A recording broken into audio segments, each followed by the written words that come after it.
আজ আমি হেঁটে যাচ্ছিলাম আমার মাছের প্রজেক্টের দিকে, হঠাৎ চোখে পড়লো মাটিতে পড়ে আছে একটি ছোট্ট শালিক পাখির বাচ্চা। আমি সেটাকে হাতে তুলে নেই, তখনই চোখে পড়ে সামনে আরেকটা শালিকের বাচ্চা। এরা একা কোথাও আশেপাশে, মা বাবার কোনো চিহ্ন নেই।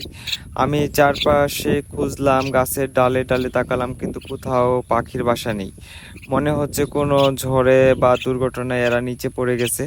এখন ওদের দায়িত্ব আমার, যতদিন না ওরা উঠতে শিখে স্বাধীনভাবে আকাশে ডানা মেলতে পারে ততদিন এদের আশ্রয়ে আমার মিনি জ্যোতি।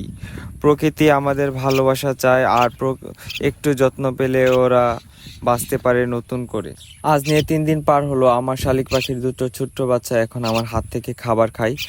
তারা কেমন করে ধীরে ধীরে আমার উপর ভরসা করতে শিখেছে সেটা ভাষায় বোঝানো কঠিন।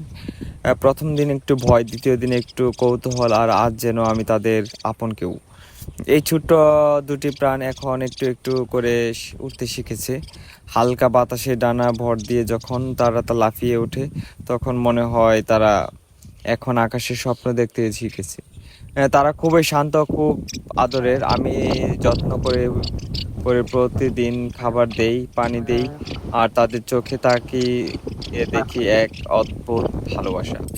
কিন্তু আমি জানি এই ভালোবাসা ধরে রাখার নাম বাধা। তাদের ডানায় এখন জোর এসেছে, আর একটু বড় হলে আমি তাদের ছেড়ে দেব। হ্যাঁ, ছেড়ে দেব মুক্ত নীল আকাশের বুকে, যেখানে তারা সত্যিকারের স্বাধীনতা খুঁজে পাবে। আমার আশীর্বাদ থাকবে যেন তারা সব সময় নিরাপদ থাকে, ভালো থাকে। ফিরে ফিরে দেখে এই ছোট্ট ভালোবাসার ঠিকানাটা। আজ আমি আমার আদর শালিক পাখির বাচ্চাটিকে নিয়ে এসেছি আমার মাছের প্রজেক্টে, যেখানে পানির ঢেউ, শব্দ, মাছের লাফ আর খোলা আকাশ সব মিলে এক চিরচেনা স্বপ্নের মতো জায়গায়। এই বাচ্চাটা আমার হাতেই বড় হয়েছে, এই 3 দিন যাবৎ যতটুকু বড় হয়েছে আর কি।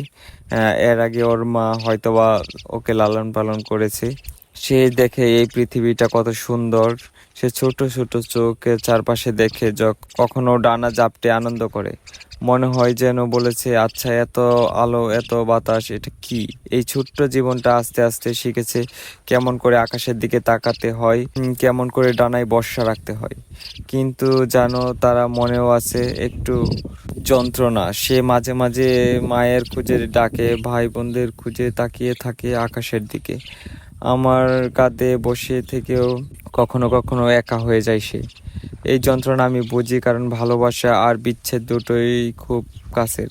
তবু আমি চাই সে সাহসী হতে শিখুক, জীবনকে চিনুক, প্রকৃতিকে অনুভব করুক। আজ তাকে আমি পৃথিবীর আলো দেখাতে এনেছি। এই নীল আকাশ, সবুজ গাছ, ডালের ঢেউ সব যেন তাকে ডাকে, এসো, উড়ে এসো। সেদিন সে নিজে নিজেই উঠতে পারবে আমি জানি, আর সেই দিনেই আমি তাকে ছেড়ে দেব প্রকৃতির মাঝে। আমি কষ্ট পাবো, কিন্তু তবুও হাসবো, কারণ আমি জানি সে নিজের জীবন বেছে নিচ্ছে। এটাই তো সত্যিকারের ভালোবাসা, কোনো কিছু আটকে রাখার আসলে যায় না, সবই ছেড়ে দিতে হয়। আমি আপনাদের আগে বলেছিলাম আমার বালি হাঁস ডিম পেড়েছে। আসলে এই বালি হাঁস আমার হাঁসদের সাথেই সারাদিন ঘোরাঘুরি করে আর খায়। আমি হঠাৎ একদিন দেখি সে বাড়িতে ডিম দিয়েছে, সরি, বাড়িতে দিয়েছিল না, ও দিয়েছিল বিলের মধ্যে। আমি সেইখান থেকে আবার নিয়ে আসি আমার বাড়িতে। আমি একটু অবাক হই, একটু আনন্দিত, কারণ এটা আমার জীবনের প্রথম দেখা, নিজের চোখে দেখা আমার পালিত বালি হাঁস ডিম দিচ্ছে। ভাবছিলাম এবার বুঝি নতুন জীবন আসবে, ছোট্ট ছোট্ট হাঁস যাদের আমি নানা নাম রাখবো, খাবার দেব, পানি দেব। কিন্তু সব স্বপ্ন এক মুহূর্তেই নষ্ট হয়ে গেল। বালিহাঁসের ডিমগুলো নষ্ট হয়ে গেছে। কেন হলো, কি কারণে এমনটা হলো, আমি নিজেই বুঝে উঠতে পারছিলাম না।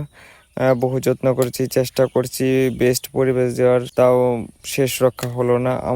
আমার খুব খারাপ লাগছে। আসলে ওরা শুধু হাঁস না, এখন যেন পরিবারের হয়ে গেছে।